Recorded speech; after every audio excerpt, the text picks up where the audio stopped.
Good day everyone! Ngayon guys, magre-react tayo dito guys na nangyari sa isang content creator na nawalan nga ng 8 million dahil sa sugal. Tara, let's go! I don't feel good. Sorry. Sa magulang at pamilya ni Engineer, kami po ay humingi ng pasensya dahil kailangan po namin gawin to.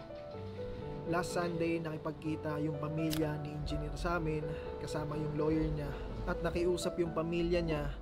React tayo dito sa nangyari nga na yung 8 million na dapat ipatayo doon sa pangarap nilang bahay, pero nawala bigla kasi nga natalo sa sugal. Or wag na lang kayo magsumugal guys. Sa totoo lang, ang daming family nasisira dahil sa sugal. Ang daming nasira ang buhay dahil sa sugal nga. Dahil nga naubos. Okay, nagbenta ng mga ari-arian or ano pang nabenta nila sa kanilang family. So you guys, no, be responsible. If mahilig kayo sa sugal guys, no, please pilitin yung sarili nyo na pigilan nyo ang sarili na wag na magsugal na lang. Okay? Mas okay pa siguro na piliin natin na ipakain na lang natin instead na isugal pa natin yung pera, i-invest na lang natin sa mga bagay na babalik naman sa atin. Ngayon guys, kinausap daw siya ng family ng engineer na yun guys.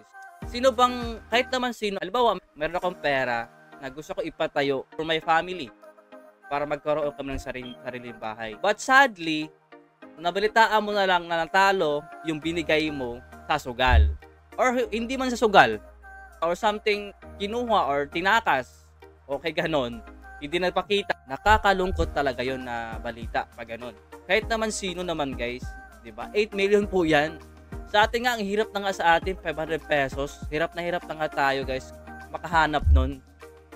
8 million pa kaya. Dapat isipin mo natin yung family natin bago tayo mag-take action sa mga gusto natin gawin.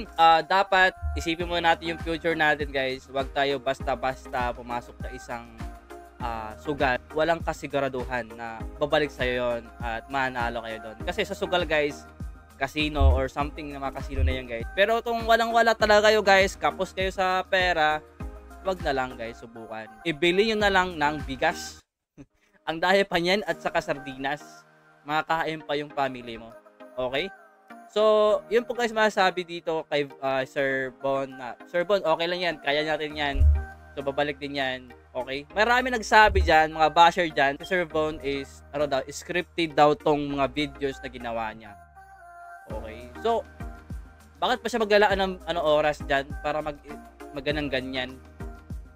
Sayangin lang yung oras ng mga ibang tao dyan para di ba? So, yung guys, no, comment lang kayo guys kung totoo nga ba na scripted ang lahat. Sa mga galit dyan, so comment lang din kayo guys. So, maraming salamat sa patuloy na sumuporta sa ating mga videos. Follow niya ako, baka naman guys, like na rin. Thank you very much.